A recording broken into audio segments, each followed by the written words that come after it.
Je suis contente d'être avec vous aujourd'hui. Je suis Diana Boismoreau et je suis directrice exécutive d'un fonds de dotation qui s'appelle E5T. Et je travaille pour Myriam Mastroni, donc, qui est la présidente fondatrice de ce fonds et notamment d'une formation, une formation qui s'appelle 100 leaders pour la planète qu'elle va pouvoir vous expliquer. Myriam, je vous laisse la parole. Merci beaucoup. Merci Diana, merci Faten, bonjour à tous. J'aurais préféré être avec vous physiquement, mais voilà, je sais que vous avez galéré pour arriver avec des inondations et moi j'ai eu d'autres galères, pas d'inondations, mais qui font que je ne peux pas être avec vous. Mais en tout cas, je suis très contente de pouvoir exprimer quelques idées. Alors première, j'ai envie de vous envoyer 5 messages, parce que je ne vais pas vous gaver avec un long discours compliqué, en tout cas je vais essayer. Le premier message que j'ai envie de vous dire, c'est que vous n'en avez peut-être pas conscience, mais vous avez beaucoup de chance. Parce qu'on est en train de vivre une période de transformation comme le monde n'en a pas vécu depuis plus de 300 ans. Et donc, il se passe plein de choses, je vais y revenir. Et on doit faire face, et vous allez aussi être là pour faire face à un des plus grands défis de l'histoire contemporaine, qui est le changement climatique, qui, vous l'avez vu, on parlait des routes, se manifeste avec des inondations, avec des tempêtes, avec des cyclones, avec un réchauffement climatique et des étés avec plus d'incendies que la moyenne. Donc tout ça, vous le savez déjà, j'ai aucun doute. Alors pourquoi, allez-vous me dire, vous considérez qu'on a de la chance? Parce qu'a priori, je rencontre beaucoup de gens qui me disent « bah, c'est pas de bol, c'est tombé sur nous ».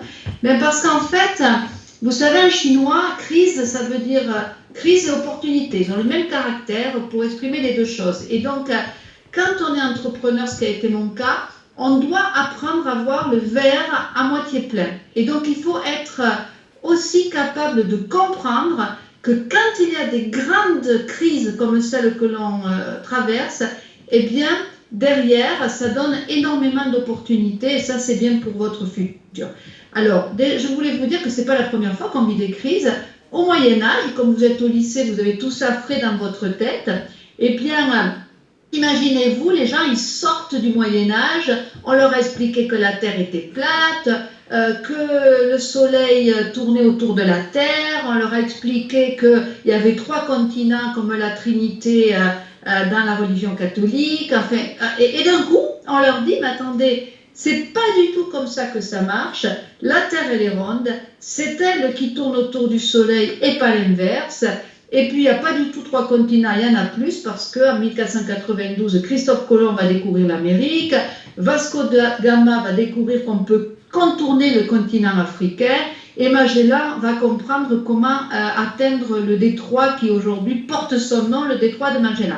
Donc autant vous dire qu'à la fin du Moyen-Âge, les gens ils étaient un peu secoués et ils se disent mais ils ont le moral dans les chaussettes, on comprend, tout ce qu'on leur a raconté depuis je ne sais combien de temps, c'est plus vrai. D'ailleurs, il y en a qui supportent pas bien. Il y a un monsieur qui s'appelle Giordano Bruno, lui dit « Oh là là, l'univers est infini ». Alors ça énerve tellement les gens à cette époque-là qu'on le brûle. Donc vous vous dites, quand il y a du chaos et que tout change comme ça, ce qui est un peu en train de nous passer, même si on va brûler personne, en tout cas j'espère, eh bien, il se passe quelque chose d'extraordinaire qui est la Renaissance. Et la Renaissance, qui va commencer en Italie, va complètement transformer le monde pour le meilleur et pour le pire. Il y a de très belles œuvres, des tableaux, des œuvres d'art magnifiques de la Renaissance. Et en même temps, ça va faire la révolution industrielle où on va commencer à utiliser le charbon, le pétrole, le gaz.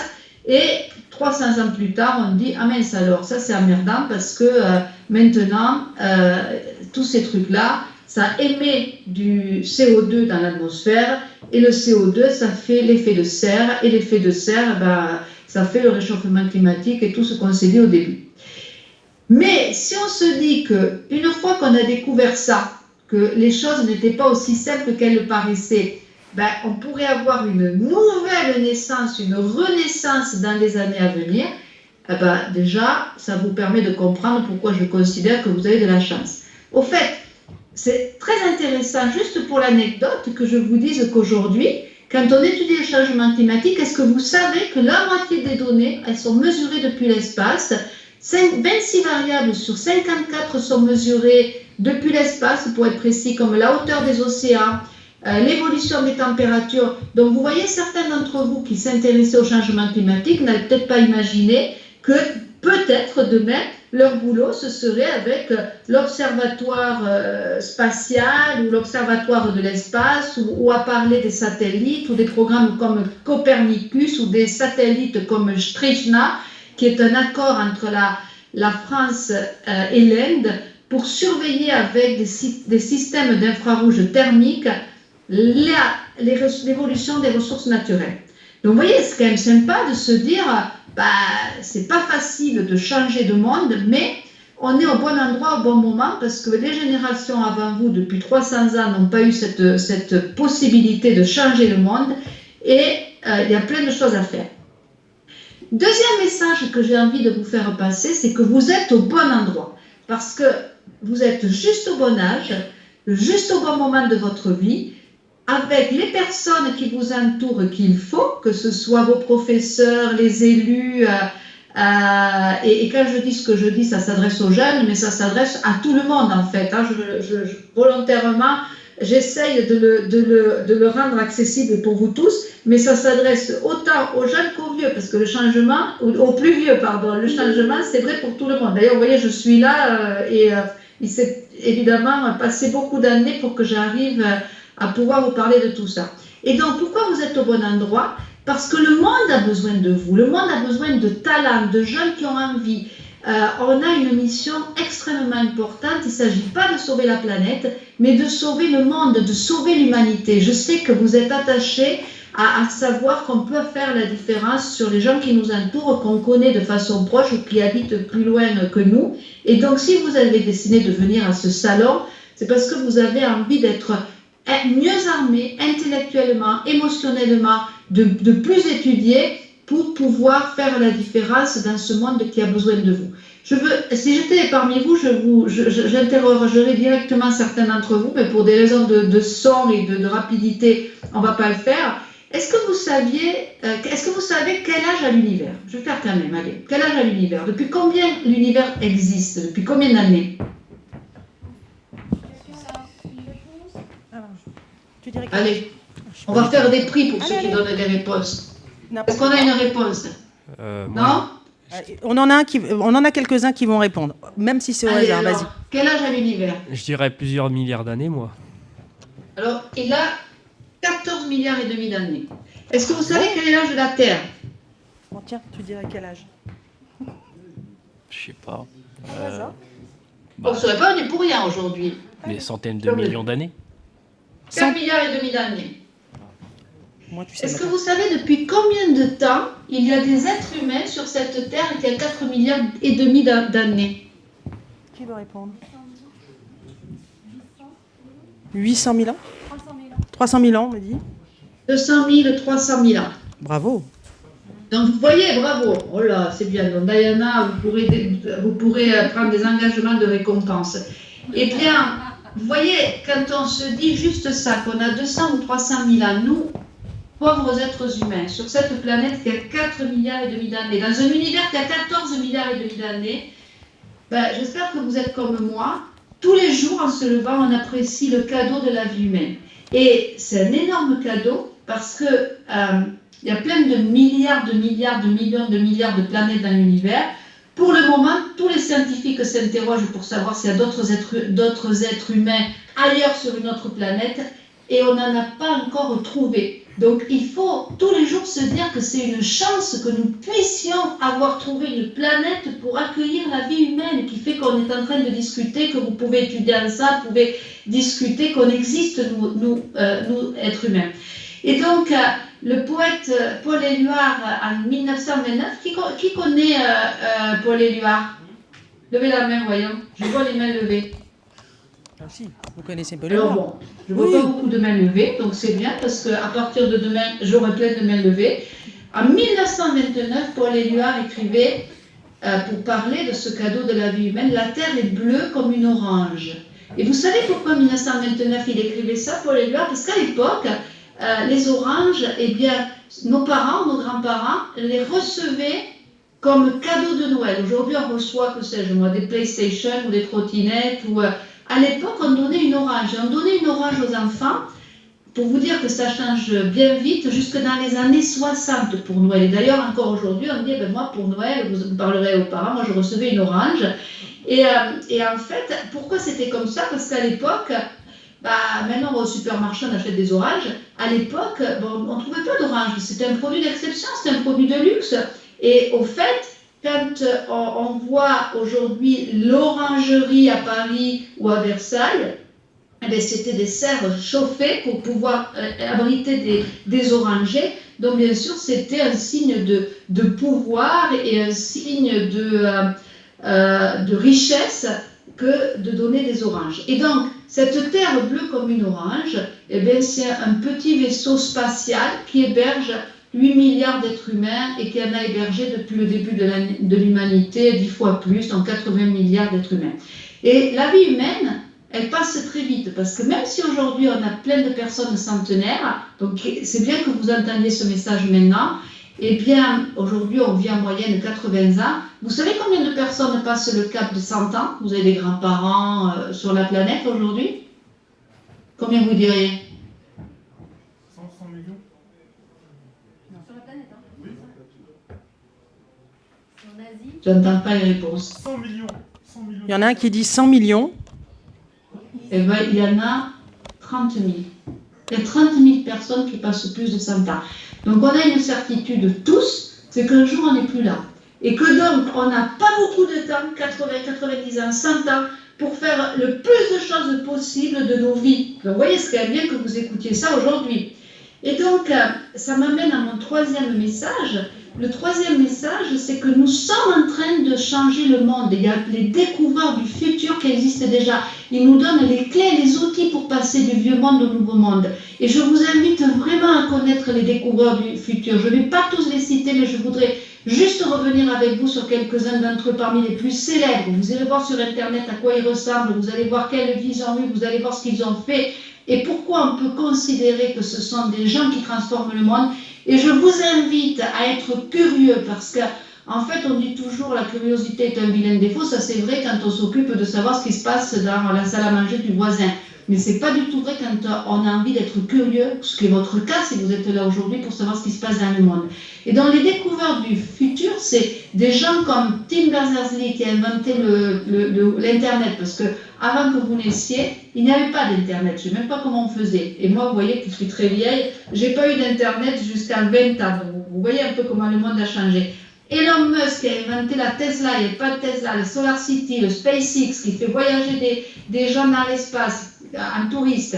On a Larry Page, Sergey Brin, qui sont les cofondateurs de Google, Alphabet, Waymo. On a Bill Gates qui a fait tout ce qu'on sait avec Microsoft. On a Sam Altman qui est le père de l'OpenAI et ChatGPT. Ray Kurzweil qui dit que finalement on deviendra immortel et qui prône le transhumanisme. Je vous invite à découvrir tout ça. On a Jeff Bezos qui a inventé Amazon mais qui a aussi créé Blue Origin pour explorer l'espace. On a Jennifer Doudna et Emmanuel Charpentier, prix Nobel de chimie en 2020, qui ont découvert des ciseaux pour couper des bouts d'ADN et modifier le génome. On a des gens comme Shoji Nakamura qui ont inventé la lumière bleue des LED et pour stocker les données. Frances Arnold qui dit que les usines du futur seront des usines chimiques. J'arrête là parce que je vais vous laisser le soin de découvrir seul ou en groupe le plaisir de compléter cette liste d'exemples. Intéressez-vous aux gagnants des prix Nobel, des médailles Fields, lisez les journaux, regardez les séries intéressantes, pas toutes les séries, des séries intéressantes. Cherchez à comprendre, testez par vous-même, intéressez-vous à ce qui a de la valeur qui permettra d'aller chercher la meilleure version de vous-même. Le monde a besoin de curiosité bien placée, d'esprit capable de capturer la complexité. J'espère que vous en ferez partie et en plus, vous avez un meilleur ami pour vous aider, c'est ChatGPT. Apprenez à l'interroger, à le challenger, à l'alimenter, il va adorer vos questions. Mon quatrième message pour vous, c'est que les fondements du nouveau monde existent déjà. Vous allez avoir une table ronde où vous allez pouvoir en parler, mais je vous invite à comprendre de quoi ce nouveau monde sera fait. Ce nouveau monde, moi j'en parle comme du nouveau paradigme éco-énergétique. Dans le nouveau paradigme éco-énergétique, il n'y a plus de CO2, donc vous voyez, on ne l'a pas encore construit, il est en cours de construction, et pour ça, on a besoin de ne plus consommer d'énergie fossile. Et si on ne consomme plus d'énergie fossile, on a besoin d'avoir des carburants décarbonés, de l'hydrogène vert, du e-fuel, du SAF pour les avions au lieu d'avoir du kérosène, des carburants de synthèse qui sont fabriqués à partir du CO2. On a besoin de réduire nos consommations et d'améliorer l'efficacité énergétique. On a besoin d'utiliser des déchets pour faire de l'énergie. On va développer des énergies renouvelables de plus en plus économiques et performantes, photovoltaïques, éoliennes, houlomoteur, hydrauliques. On va développer, et sont en train de se développer, plein de stockage de l'électricité. On va développer des transports alternatifs avec des batteries de recharge. Et puis on va les capturer du CO2 dans l'atmosphère et éviter les émissions, évidemment. Et on va voir énormément d'innovations. Et ça, je pense que c'est quelque chose d'hyper intéressant pour vous parce que vous allez voir tout ça. Et je terminerai avec mon 5e message, ce sera le dernier pour vous. J'ai envie de vous dire que le monde a vraiment plus que jamais besoin de leaders. On a créé, comme vous le disiez Diana, 100 leaders pour la planète, parce que quand on connaît 100 personnes, on connaît le monde. Parce qu'eux-mêmes connaissent des gens qui connaissent des gens qui connaissent des gens. Donc n'oubliez jamais le pouvoir des réseaux. Alors bien sûr, 100 leaders pour la planète, il y a des programmes spécialement dédiés aux écoles, c'est ce que nous avons développé avec Eden, avec qui on est très content d'être en partenariat, mais ça s'adresse aussi aux adultes, parce que si les adultes ne se forment pas, il se passe tellement de choses tous les jours qu'on est complètement en dehors de ce qui se passe et on est out, on n'est plus dans le jeu. Alors vous allez me dire, mais qu'est-ce qu'un leader? Alors bien sûr, pour être un leader, il faut apprendre. Il faut apprendre, c'est hyper important, il faut cultiver une base de savoir, parce qu'on ne peut pas raconter n'importe quoi, donc il faut être curieux, apprendre, avoir des bonnes notes si c'est possible, parce que voilà, c'est une mesure de votre capacité à apprendre, mais ça ne suffit pas, parce qu'il faut savoir, mais il faut aussi vouloir et pouvoir. Et donc, parce que sinon on ne fait pas la différence, on est dans un coin, on sait, mais on ne sait pas faire la différence, et vous devez faire partie des gens qui font la différence. Alors comment on fait pour passer de je sais à j'ai envie de faire et je peux faire? Eh bien, on va le faire en développant le leadership. Et je vais vous donner 10 pistes, 10 conseils pour améliorer votre leadership et je vous laisserai compléter entre vous. D'abord, quand on a envie d'être un leader, d'être quelqu'un qui inspire les autres, qui a envie de changer le monde, on a ce qu'on appelle une can-do attitude. On a déjà le non, on travaille, on lutte et on se bat pour avoir le oui. Emerson disait, les hommes parlent de la victoire comme une chance, mais c'est le travail qui fait la victoire. Deuxième conseil, il faut toujours continuer à apprendre, toujours, jeune ou moins jeune, parce qu'on parle d'obsolescence des produits et on jette les machines à laver qui ne fonctionnent plus ou autres produits, mais si on ne se recycle pas nous-mêmes, eh bien, on est aussi obsolescent. Et donc, il y a une obsolescence des compétences comme il y a une obsolescence des produits. C'est pour ça que nous devons continuer à être curieux et voir le fait d'apprendre non pas comme une contrainte, comme un fardeau, comme un boulet, mais comme quelque chose qui va faire de nous des meilleures personnes, qui va nous aider à nouveau à donner la meilleure version de nous-mêmes. Troisième conseil, c'est vous changerez le monde si vous changez vous-même. Gandhi disait, soyez le changement que vous voulez voir dans le monde. Et je vous dis tout de suite, c'est mon quatrième conseil, sachez que tout compte, parce que ce sont les petits ruisseaux qui font les grandes rivières, tout ça s'additionne. Confucius disait, celui qui déplace une montagne commence par déplacer de petites pierres. Peut-être que certains d'entre vous connaissent le conte du colibri où chacun fait sa part. Le colibri, c'est le plus petit oiseau qu'on a sur la terre. Et il y a un énorme incendie de forêt. Et donc, évidemment, arrivent les canadaires et tout. Il y a un gros oiseau qui dit au colibri, mais il voit un colibri avec une petite goutte d'eau dans son bec. C'est un tout petit oiseau. Et il lui dit, mais tu fais quoi là? Attends, il y a un énorme incendie. Et le petit colibri répond, mais moi je fais ma part. Donc faites votre part. La cinquième conseil, c'est oser penser autrement. Penser en dehors de la boîte, en dehors du cadre. Einstein disait, le monde que nous avons créé est le résultat de notre niveau de réflexion au moment où on l'a créé. Mais les problèmes qu'il a générés, dont le changement climatique, ne peuvent pas être résolus avaient les mêmes connaissances que ceux qui nous ont amenés à ça. C'est évident, si on fait les mêmes choses, se produisent les mêmes effets. Donc il faut changer la façon de faire. Et vous êtes là pour changer les façons de faire. Donc pensez différemment si vous voulez être des personnes capables de faire la différence. Pour ceux qui ne l'ont pas encore fait, je vous conseille de lire ou de relire le livre de Jim Collins, From Good to Great en anglais, mais bon, j'espère que vous parlez tous anglais à ce stade, sinon vous mettez les séries intéressantes en anglais. En français, ça s'appelle De la performance à l'excellence, et on vient de sortir des Jeux Olympiques. Rappelez-vous qu'il y a des millions de gens qui courent dans le monde, il y a 15 personnes, 20 super sportifs qui arrivent en athlétisme pour courir le 100 mètres, pour courir toutes les épreuves d'athlétisme, et à la fin, il y en a 3 qui gagnent, médaille d'or, médaille d'argent, médaille de bronze, et les autres, ils ne font pas partie des meilleurs. Donc si vous avez envie d'être meilleur, il faut courir vite, fort de l'entraînement, il faut y aller. L'autre conseil que j'ai envie de vous donner, c'est cultiver l'esprit d'équipe. On doit trouver la solution pour que 1 plus 1 égale 3, c'est-à-dire faire plus avec les autres que ce qu'on ferait tout seul. Donc on doit embarquer les autres, on fait ensemble. C'est devenu tellement compliqué le monde qu'on a besoin d'être plusieurs pour faire face ensemble. Vous voyez, heureusement que Diana est là et qu'elle est avec vous et que moi je suis à distance. Sans Diana, je ne pourrais pas faire ce que je fais et peut-être inversement, j'espère en tout cas. 8e conseil, c'est planifier. Parce qu'en fait, on surestime toujours ce qu'on peut faire en 1 an et on sous-estime toujours ce qu'on peut faire, on surestime ce qu'on peut faire en un jour, on sous-estime ce qu'on peut faire en 1 an. Si vous décidez de courir le marathon, vous n'allez pas dire, ah ben tiens, ça y est, j'ai décidé de courir le marathon, demain je pars courir mon marathon. On sait qu'il faut 1 an de préparation pour s'entraîner, pour aller courir tous les matins, pour faire de la distance, pour que le corps soit préparé. Mais c'est pareil pour l'esprit, le cerveau c'est un muscle, c'est comme les jambes. Donc, cultivez, musclez votre cerveau. L'avant-dernier conseil, c'est rester toujours positif et passionné. Hegel, qui est un philosophe peut-être que vous connaissez, a dit rien de grand dans le monde ne s'est fait sans passion. Donc il faut cultiver ses passions. Et puis surtout, ce sera mon dernier, 10e conseil, mais c'est j'en aurai sans doute un extra, c'est que soyez courageux. On vit dans un monde où on a peur de tout. On a peur du changement climatique, on a peur de ne pas arriver à être grand, on a peur que les parents divorcent, on a peur de divorcer soi-même, on a peur de ne pas trouver la personne de sa vie, on a peur de ne pas être à la hauteur, on a peur de ne pas être aimé. On a tous peur de ça. 8 milliards de personnes sur cette planète ont tous peur de quelque chose. Donc face à la peur qu'on ne sait pas effacer, soyez courageux, ayez du courage, c'est ce qui va sauver le monde. Osez. Et puis, je vous ai promis un dernier conseil pour la fin, ça fera 11. C'est pas beaucoup de temps, j'espère qu'il y a le plus de messages possibles qui vont passer. Je vous conseille, et c'est un grand philosophe que vous connaissez tous, qui s'appelle Walt Disney. Combien parmi vous connaissent Walt Disney? Voyons, levez la main.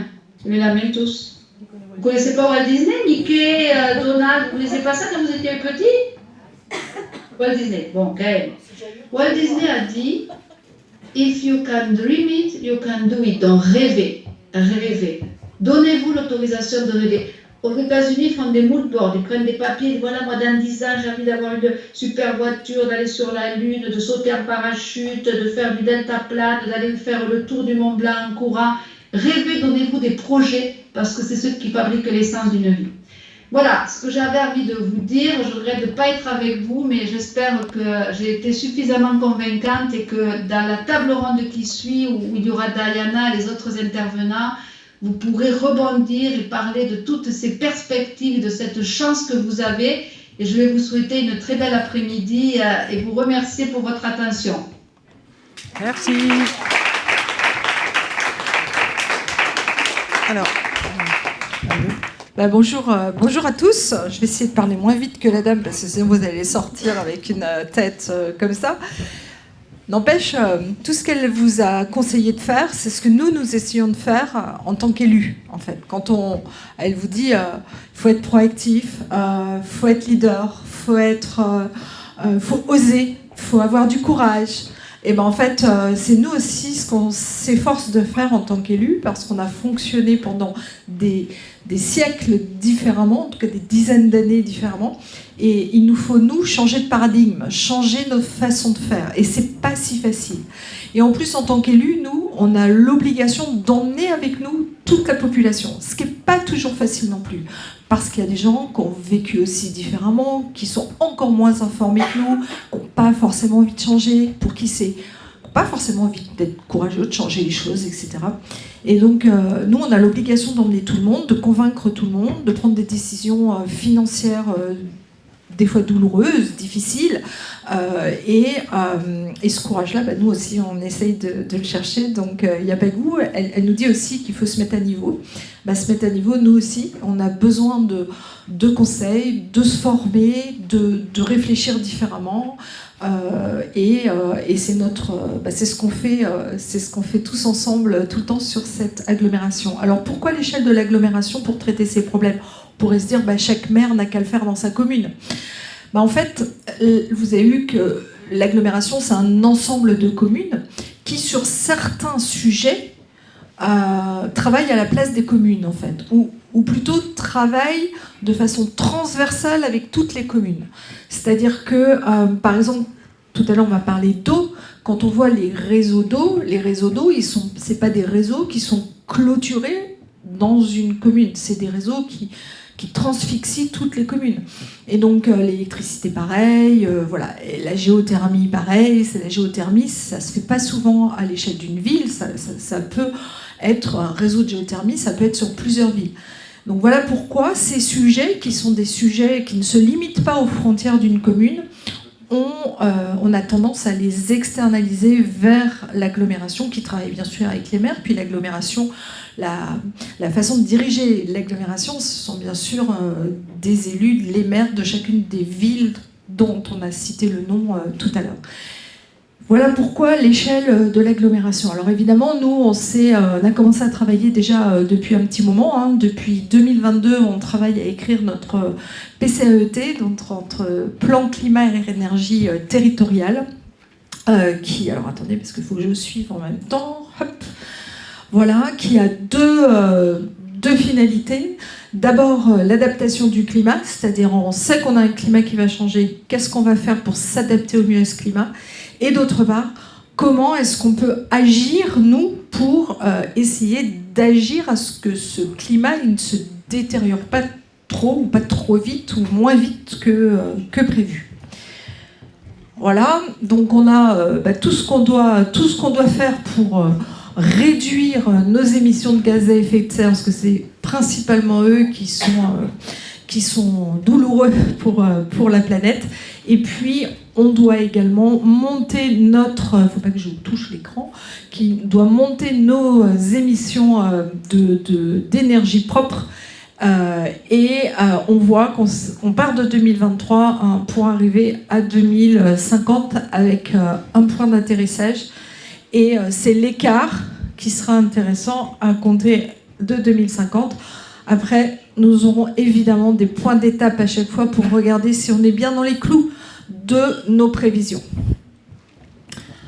Voilà, donc en axe 1, on a adapté le territoire au changement climatique. Axe 2, agir en faveur d'une mobilité plus durable. On sait qu'il faut mieux, petit à petit, abandonner les véhicules individuels ou en tout cas rouler avec des véhicules individuels plus propres. Encourager la sobriété et améliorer la performance énergétique et climatique des bâtiments. Ça, c'est quelque chose qui est capital, mais qui, pour nous, c'est très douloureux financièrement, parce que c'est très, très cher. Donc, c'est comment est-ce qu'on encourage les bailleurs, nos propres rénovations, etc., à être beaucoup plus performantes. Mobiliser le territoire pour accélérer la transition vers une économie circulaire et durable. C'est-à-dire comment est-ce qu'on recycle et qu'on ne jette pas, comment est-ce qu'on fait aussi pour ne pas créer de déchets. Et puis, axe 5, garantir la transversalité du PCAET, c'est-à-dire comment est-ce que tout ça s'enchaîne, parce que il ne faut pas que, parce qu'on améliore un item, on en détériore un autre. Donc il faut réellement que l'ensemble soit cohérent et qu'on travaille sur toute la chaîne. Imaginons que nous rénovions des bâtiments pour les rendre très propres, mais qu'en fait tous les matériaux que nous utiliserions soient des matériaux polluants, on n'aurait pas gagné grand-chose. Voilà. Donc c'est comment est-ce qu'on a une logique, comment est-ce que c'est dans tous les domaines qu'on se pose les bonnes questions et qu'on pose les bons critères. Voilà. préserver la ressource en eau est effectivement une donnée qui est très importante et on vous en parlera tout à l'heure avec SOR, puisque vous savez qu'on a des réseaux d'eau et on a beaucoup de pertes sur ces réseaux d'eau, dans certaines communes plus que d'autres. Ça dépend aussi de la géologie et puis du vieillissement des tuyaux, etc. Mais c'est vrai que sur l'ensemble d'un réseau, on imagine très bien que au fil des années, il y a des tuyaux qui cassent, des tuyaux qui fuitent, des tuyaux qui se fissurent. Et tout ça, des fois, on ne peut pas être derrière chaque tuyau, mais au bout du compte, ça fait des déperditions d'eau. Et aujourd'hui, on ne peut plus se le permettre. Donc c'est vrai que nous avons passé un contrat avec la SOR pour remédier à ces problèmes de fuite d'eau, parce que demain, l'eau, ça va être vraiment un enjeu capital, même si aujourd'hui on n'y croit pas beaucoup parce qu'on a les pieds dans l'eau, mais je vous assure que ce n'est qu'un épiphénomène. Et puis nous avons aussi plantation d'espaces local et adapté au changement. C'est vrai qu'on se rend compte aujourd'hui que par exemple il y a des arbres qu'il vaut mieux plus les planter chez nous parce qu'on a des étés de plus en plus chauds, de plus en plus secs, et que certains arbres se développent pas bien. Et puis, par exemple, c'est aussi dans toutes les floraisons qu'on fait des villes, on va aujourd'hui plutôt préférer des vivaces que des annuels. Donc les vivaces, c'est des plantes qu'on laisse en terre et puis qui vont en fait refleurir d'une année sur l'autre sans qu'on y touche, ou on les taille mais c'est tout. Alors que les annuels sont des plantes, dans toutes les mairies avant, on enlevait toutes les fleurs. Et puis on en replantait d'autres au printemps, 2 fois par an même, et c'était comme ça. Aujourd'hui, on a tendance à être beaucoup plus sobre, à planter des fleurs qui sont plus adaptées, des vivaces qui vont se reproduire d'année en année, et pas des annuels qu'on va replanter chaque année. Voilà, j'essaie d'aller vite, mais... Alors, axe 3, sobriété, performance énergétique. Alors ça, c'est sur l'énergie. On est en train de développer la profonde sur le territoire, 2664 logements sur les résidences d'hébergerie, Loli et la forêt, ainsi que les écoles Yves Duteil, Nelson Mandela, Louise Michel à Vigneux, et prochainement l'école Jean Moulin et le collège Pompidou à Montgeron. On développe aussi on est en train de regarder, donc ça c'est en cours, moi ils sont en train de tirer les tuyaux à Montgeron, mais on travaille aussi sur de la géothermie qui n'est pas profonde, qui est plus de surface et qui va permettre de répondre plus à une demande de particuliers ou comment dire, quand on est trop loin des gros tuyaux de géothermie profonde, ça peut être une réponse aussi. On est en train d'étudier ça. Vous voyez, on est nous aussi en train de continuer d'apprendre et de se dire comment on peut faire différemment, etc. Aujourd'hui, ça touche principalement de l'habitat social.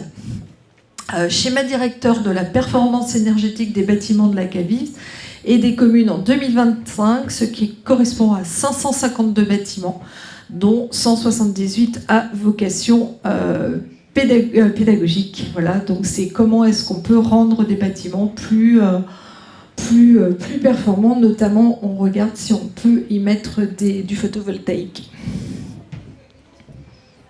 Là, il n'y a plus rien. Alors, 30 000 tonnes de déchets produits sur le territoire, c'est quand même pas mal. Et nous avons écrit notre programme local de prévention des déchets pour valoriser 75% de nos ordures ménagères, constituées de 34% de biodéchets. Biodéchets, c'est tout ce qui est alimentaire, les déchets alimentaires, notamment les résidus de viande, de légumes, de poissons, voilà. 27% d'emballage et de papier, 6% de textile, 4% de verre, 4% de gaspillage alimentaire et seulement 23% d'ordures ménagères. Donc un plan d'action sur 6 ans qui sera adopté bientôt, là, en 2025, pour réduire nos déchets de 15% d'ici 2030, soit une baisse de 60 kg par habitant en 6 ans. Et c'est vraiment important, donc c'est vraiment important de notamment mieux gérer nos déchets mais surtout de ne moins en produire. C'est-à-dire de tous les déchets qui ne sont pas produits, c'est des déchets qu'on n'a pas besoin de ramasser, qu'on n'a pas besoin de trier, qu'on n'a pas besoin de recycler. Donc le mieux, c'est de ne pas en produire. Et ça, c'est les différents axes qu'on travaille sur le territoire également.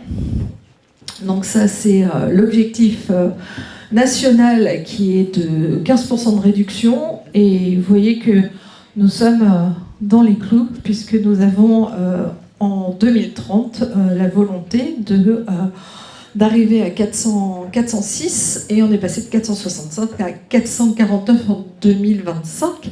Et on est en passe de tenir ces objectifs. En tout cas, c'est un bon début.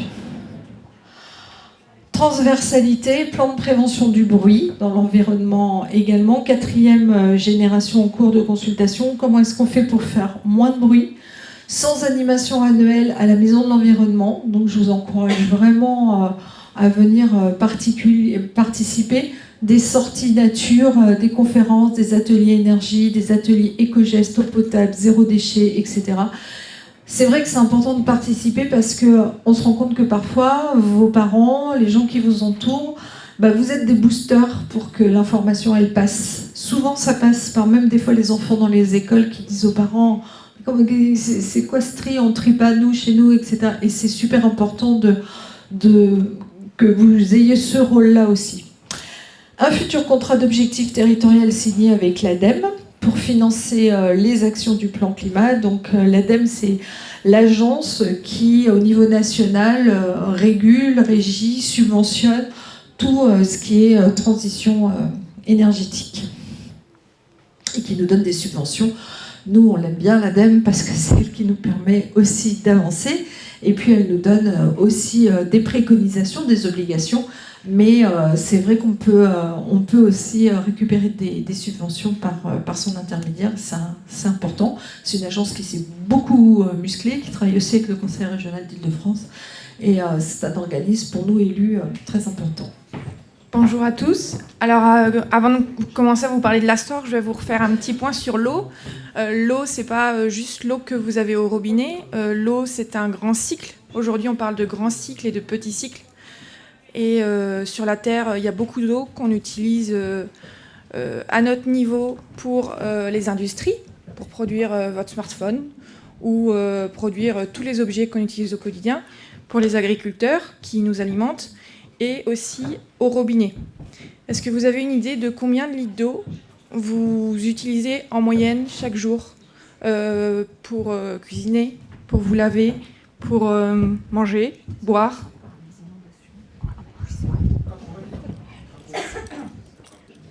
Alors j'ai un 80 litres, 150, une trentaine. Alors en France, la moyenne c'est 150. 80 litres, c'est des pays d'Amérique du Sud. Il y a d'autres pays qui consomment beaucoup plus que les Français, qui vont jusqu'à 300 voire 500 litres par jour parce qu'ils prennent un bain par jour. C'est les Américains. Il n'y a pas que. Ça, c'est l'eau que vous tirez à votre robinet.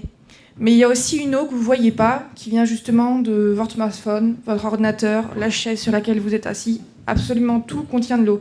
Vous avez déjà dû entendre parler de l'empreinte carbone, mais il y a aussi l'empreinte eau. Est-ce que vous avez une idée de l'empreinte eau que vous utilisez ? Je ne vous parle pas des 150 litres que vous consommez directement et ça que vous pourriez mettre dans un bidon. Il y a une eau chaque jour, indirectement, un volume qui est utilisé. Chacun de nous. 20 litres. Par personne Par personne.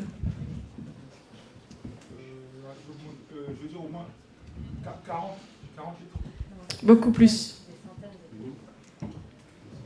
C'est 5000 litres d'eau par jour. Waouh. Indirectement, c'est 5000 litres d'eau par jour. Pour construire un smartphone, on a utilisé indirectement 900 litres d'eau. Alors bien sûr, on va partir du principe que c'est 900 litres d'eau. Le smartphone, vous ne le changez pas tous les ans, mais sur l'ensemble de l'utilisation des objets, avec les fréquences moyennes d'utilisation de chacun, il y a 5000 litres d'eau qu'on utilise tous, chacun, tous les jours. Et cette eau, par nos utilisations, on la pollue, et du coup, on la remet dans l'environnement. Mais pour ça, il faut la traiter. Ça, c'est un autre sujet. Mais nous, à la SOR, ici, pour Valdière-Val-de-Seine, depuis le 1er janvier, on vous distribue l'eau du robinet. Donc ça veut dire que c'est avec les réseaux qui sont sous les routes, sous les trottoirs, partout, comme la géothermie, ou comme le gaz, ou comme les réseaux d'électricité, qui se promènent et qui font que l'eau arrive à votre robinet. Est-ce que vous savez d'où vient l'eau qui arrive à votre robinet? D'ici. Des montagnes? Depuis. Et des montagnes ici. Elles sont pas à côté, les montagnes ici. J'ai pas entendu. Il a dit les rivières. Des rivières. Des océans. Alors, indirectement, elles viennent des océans, parce que c'est un cycle. Mais ici, elles viennent des rivières. L'eau, elle est puisée dans les rivières, elle est traitée, et puis pour qu'elle soit potable. Une eau potable, c'est une eau qu'on peut consommer toute notre vie sans risquer d'avoir d'effets secondaires ou de problématiques de santé. L'eau de la montagne, ça arrive quand, pour ceux qui sont à la montagne, parce que chacun a une eau différente. Nous, ici, on a l'eau de la rivière. À d'autres endroits, ils ont des eaux qui sont dans des nappes souterraines. Et il y en a qui sont de l'eau de la montagne. Pour certains pays du Moyen-Orient, c'est de l'eau de l'océan qui est désalinisée. Mais nous, c'est de l'eau des rivières. Donc, nous, la SOR, ici, sur Valdière-Val-de-Seine, la SOR, vous ne connaissez pas, mais vous connaissez peut-être, vous avez déjà dû entendre parler de Veolia ou de Suez. En France, l'eau, elle peut être gérée de différentes façons. Dans beaucoup d'endroits, elle est gérée par des entreprises privées. Et ces entreprises privées, en France, il y en a 3. Il y a Veolia, il y a Suez et il y a la SOR. Donc, nous, on existe depuis une centaine d'années. Et puis, on a beaucoup d'usines de production. On a beaucoup de réseaux de production d'eau pour distribuer. On a beaucoup d'habitants qu'on dessert. On a à peu près 20 millions de personnes où on dessert de l'eau sur la planète, beaucoup en France et ailleurs.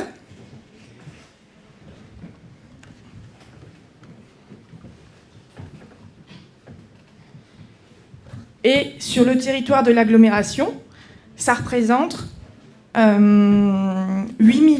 500 000 m3 par an.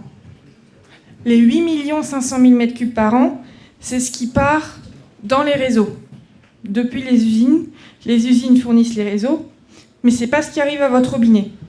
Parce que, entre-temps, comme on l'a dit avant, il y a des fuites. Il y a des canalisations qui se cassent, il y a des canalisations qui sont usées et qui laissent passer. Donc il y a 8 500 000 m3 distribués par an, mais il y a entre 80 et 90% de cette eau seulement qui arrive à votre robinet, parce qu'il y a des fuites.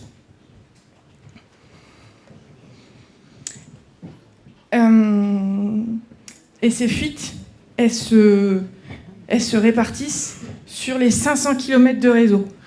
Valdière-Val-de-Seine, entre ici et Draveil, c'est pas très très long.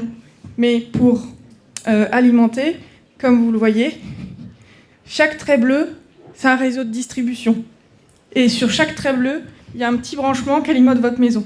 Un petit tuyau gros comme ça qui alimente votre maison. Et donc ça fait 500 km de réseau. Donc ça fait beaucoup d'endroits à surveiller.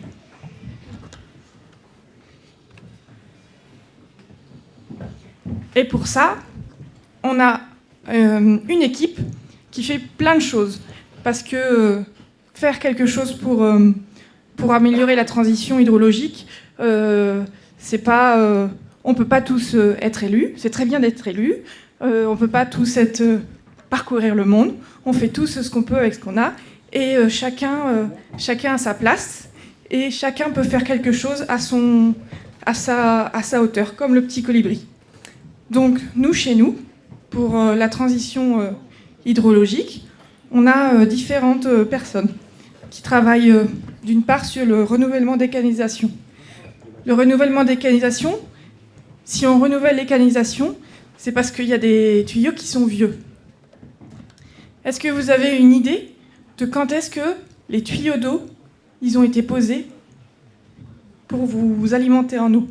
Vous diriez qu'ils ont été posés là il y a combien d'années?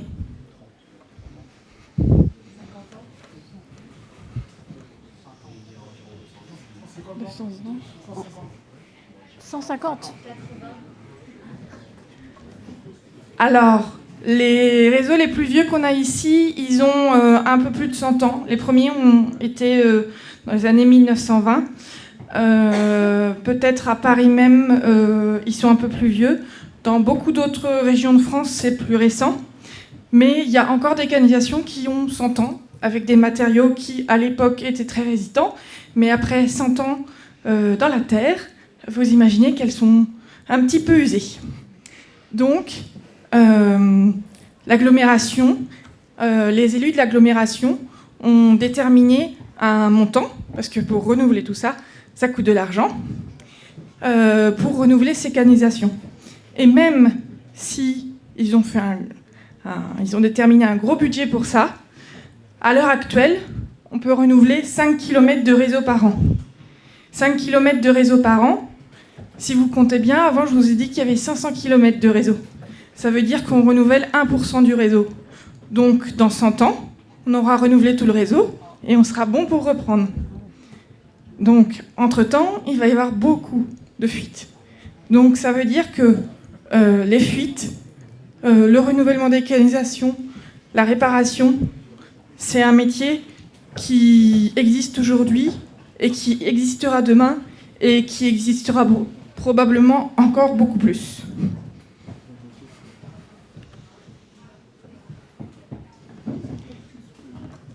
Avant de faire les fuites, ou tout simplement pour gérer le réseau, parce qu'un réseau, il vit. Et l'eau qui arrive à votre robinet, c'est pas juste elle coule dans le réseau, sinon il y aurait personne qui travaillerait et puis il y aurait souvent des problèmes. Il y a pas mal de manœuvres à faire. C'est ce qu'on appelle des vannes. Parce que les tuyaux, entre l'usine et votre robinet, il y a des tuyaux, il y a des coudes, il y a des vannes, il y a aussi ce qu'on appelle des purges pour éliminer l'air du réseau. Et donc ça, il faut les manipuler souvent. C'est un peu comme la voiture. La voiture, si on ne l'amène jamais chez le garagiste et que pendant 15 ans on l'utilise en lui mettant juste un petit peu d'essence pour qu'elle roule, eh ben, elle ne va pas tenir 15 ans. Et ben, le réseau d'eau, c'est pareil. Il faut régulièrement manœuvrer les vannes, faire des purges de réseau, nettoyer le réseau, écouter le réseau, parce qu'on peut écouter le réseau pour savoir comment il va, pour qu'il continue de fonctionner.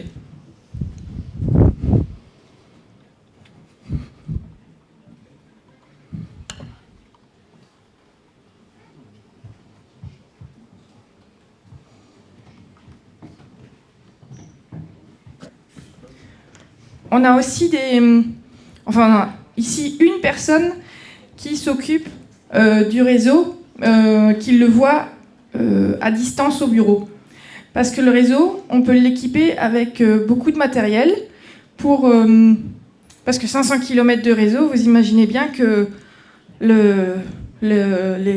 là où les personnes qui font ça ne peuvent pas être partout, tout le temps. Donc pour ça, on a besoin de l'aide d'instrumentation qui vont l'écouter. Et il y a quelqu'un qui a besoin de vérifier ce que écoutent les instruments. Donc on a un ingénieur hydraulicien qui vérifie les volumes qui sont mis en distribution, parce que ça permet de vérifier s'il y a une grosse différence, de voir qu'il y a une grosse fuite, même si elle ne se voit pas. Parce qu'une fuite, vous vous dites, s'il y a une fuite d'eau, ça va se voir sur la chaussée. C'est pas toujours le cas. Ou c'est pas toujours le cas tout de suite. Des fois, l'eau, elle coule, elle s'écoule en dessous, et c'est pour ça que des fois, c'est triste, mais on voit des images où il y a la chaussée qui s'est effondrée avec une voiture dedans, parce que l'eau, elle a creusé, ça a fait un gros trou, et en attendant, il y a eu des milliers de mètres cubes d'eau qui sont partis en quelques mois. Il y a aussi des réducteurs de pression, parce que comme je vous l'ai dit, le réseau, il vit. C'est un peu comme le sang dans vos veines, eh bien, des fois il est plus haut, des fois il est plus bas, c'est ce qu'on appelle la tension. Eh bien, la pression dans les réseaux, c'est la même chose. il faut qu'il monte et il faut qu'il descende. Parce que quand on est au bord de l'Yerre, si on a la même pression que celui qui est tout en haut d'Yerre ou tout en haut, ça va poser problème. Donc pour ça, il faut qu'à l'échelle du réseau, on mette des stabilisateurs de pression pour que le réseau il vienne chez chacun d'entre vous sans abîmer le réseau. Parce que quand on a une tension trop basse, c'est pas bien. Quand on a une tension trop haute, c'est pas bien non plus. Pour les réseaux, c'est pareil. Et enfin, une étude hydraulique. Avec tous les capteurs qui sont mis sur le réseau, l'ingénieur hydraulicien, il regarde le réseau et puis il a une idée numérique de comment se comporte le réseau. Et donc, il peut prédire comment le réseau il va se comporter. Est-ce qu'il risque de casser? Est-ce qu'il vaut mieux le changer? Est-ce que... Plein de choses comme ça. Donc ici, à notre agence, on n'en a qu'un. Et ça, c'est des personnes dont on aura besoin demain aussi pour les réseaux en général.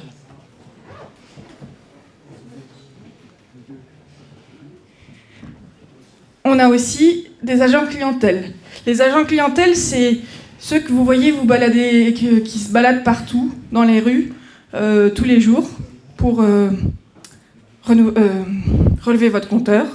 Parce que votre compteur, vous avez un compteur d'eau chez vous pour savoir combien d'eau est consommée. Donc il y a des personnes qui lèvent ce compteur. Il y a aussi des personnes qui le renouvellent. Parce qu'un compteur, il vieillit, il dure entre 10 et 15 ans. Actuellement, en plus, on a l'agglomération. Les élus ont décidé de mettre en place des compteurs télérelevés. Avant, un compteur, ça ressemblait à ça. Maintenant, on met des compteurs qui ressemblent à ça. Parce qu'en plus du compteur, il y a une antenne. Le but de cette antenne, c'est de communiquer ça à d'autres petites antennes. Et ça permet de repérer des fuites encore plus en amont. Parce que nous, on ne veut pas perdre l'eau sur le réseau, parce que ça coûte de l'argent à l'agglomération, et donc à chacun d'entre nous. Mais on ne veut pas aussi que vous perdiez l'eau, vous, parce que ça vous coûte de l'argent à vous. Mais en fait, chaque goutte d'eau perdue, c'est pas bien. Donc je vais juste revenir. Vous avez entendu Myriam Mastroni, qui est la présidente du fonds de dotation E5T, qui est un fonds de dotation international, donc mondial, qui a été créé en 2011. Et E5T, l'acronyme, c'est énergie au pluriel, efficacité énergétique, économie, environnement et territoire. Donc en fait, nos missions, c'est de mobiliser l'ensemble des acteurs moteurs au sein des territoires pour répondre aux questions des enjeux du changement climatique. Donc il y a 2 territoires aujourd'hui dans lesquels E5T organise des événements. C'est le territoire de la région Nouvelle-Aquitaine, donc plus particulièrement avec une université d'été qui s'appelle l'Université de La Rochelle, qui a lieu chaque année au mois d'août. Ensuite, on a un autre événement, c'est l'université d'hiver qui a lieu au Havre. Donc, ce sera le 23 janvier de mémoire, si je ne me trompe pas, Carole, et qui réunit également l'ensemble des acteurs. Hein. Ça veut dire les élus, donc président de région, président de la CDA, des maires, des entreprises, aussi bien des start-up que des grandes entreprises, des ONG, les associations interviennent également à nos événements, des enseignants-chercheurs et des étudiants, puisque l'ensemble de nos événements sont gratuits pour les étudiants et les enseignants-chercheurs. Comment est financé le fonds de dotation E5T? Il est financé par des entreprises du secteur privé. C'est pour ça qu'on a un fonds de dotation et pas une association. Ensuite, on est présent, donc, comme je le disais tout à l'heure, on est un fonds de dotation international, donc on est présent en Afrique. Et c'était naturel pour nous. Donc on est présent avec l'université de Printemps qui a lieu au mois d'avril, soit avril ou mai. Donc à Tunis, mais on touche tout le continent africain sur justement les questions de changement climatique.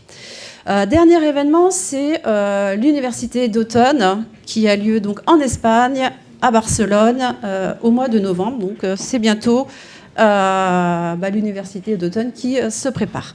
Donc voilà pour les 4 grands événements de 5T.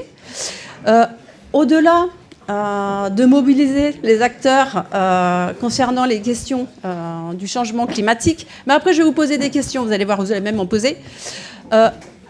On intervient dans des programmes de formation. Myriam, tout à l'heure, vous a parlé du programme 100 leaders pour la planète, mais on fait d'autres actions également. Donc, ce programme 100 leaders pour la planète est dédié aujourd'hui à 2 types de populations, donc à des cadres d'entreprise, donc dirigeants responsables, qui suivent un cursus pendant une année sous des formats de masterclass, de cycles de conférences, de learning expedition, parce que c'est extrêmement important d'aller sur le terrain, de séances de mentoring, donc c'est des échanges entre pairs, entre entreprises, par rapport à ce qu'ils ont déjà mis en place et qui permet en fait de challenger et de donner des idées à d'autres directeurs d'entreprise ou responsables. Et puis, je crois qu'on a fait le tour sur la formation 100 leaders auprès des directeurs. On fait également des formations auprès des écoles. Donc, on propose un ton spécifique aux questions d'enjeux changement climatique à l'IPAC Business School, pour lequel, avec eux, on a organisé un EMBA où nous, E5T, on travaille sur le ton spécifique dédié à la transition énergétique, transition énergétique et écologique. On travaille également avec Paris Dauphine, puisque on propose des formations, mais à la fin, c'est bien que les personnes qui suivent ces formations soient diplômées. On travaille également avec l'école Eden, où là, pour le coup, c'est pareil, on leur propose des masterclass en e-learning. On travaille également, et c'est là où ça va vous intéresser, on travaille avec des lycées. On a travaillé l'an dernier avec le lycée, c'est un lycée privé pour le coup qui se trouve à La Rochelle, puisque notre premier événement historique a été réalisé avec La Rochelle. Donc c'est avec le lycée Fenelon, où il y a une option pour tous les élèves. C'est une option qui s'appelle Demain c'est nous, où 2 heures par mois, les lycéens se retrouvent, essentiellement avec le prof d'histoire géo, se retrouvent à travailler justement et à réfléchir sur le changement climatique et comment, à leur niveau, ils peuvent intervenir. Et donc, du coup, à la fin de l'année, ces lycéens sont partis en classe de découverte et ils sont partis au Mont Blanc, donc à la mer de glace. Et d'ailleurs, on a filmé ces lycéens avec leurs professeurs et avec Heidi Sylvestre, une glaciologue, mais on a eu d'autres glaciologues qui sont intervenus. Et on a projeté, depuis 6 mois, on projette le documentaire où on voit ces jeunes lycéens. On est présent également au niveau des centres de loisirs. Vous avez vu tout à l'heure la vidéo qui a été projetée à l'ouverture, juste avant l'intervention de Myriam Mastroni.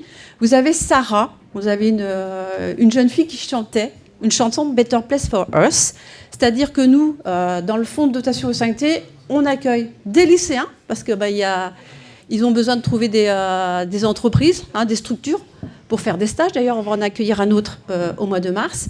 On accueille des alternants. Donc là, on a une alternante qui est Mariem, une alternante qui fait un master transformation, transition énergétique et écologique avec Eden. Donc elle est 2 ans chez nous, Mariem. Et puis, alors je ne sais plus ce que je disais. Non, ok. Et donc, dans cette chanson, ça y est, j'ai retrouvé le fil. Dans cette chanson, Sarah a fait un stage de 9 mois chez E5T. Donc, elle est espagnole d'origine, donc elle a dû apprendre le français et travailler avec nous, préparer nos événements, nos universités. Et comme elle aime chanter, qu'elle a une belle voix, elle a créé cette chanson, les paroles de cette chanson pour E5T, qui, je vous rappelle le titre, est Better Place for Us. On a du coup sensibilisé les centres de loisirs sur 1 mois. On a travaillé avec les animateurs, avec la directrice du centre de loisirs, sur le fait qu'ils, pendant 1 mois, ils allaient apprendre cette chanson. On a travaillé avec eux sur une fresque.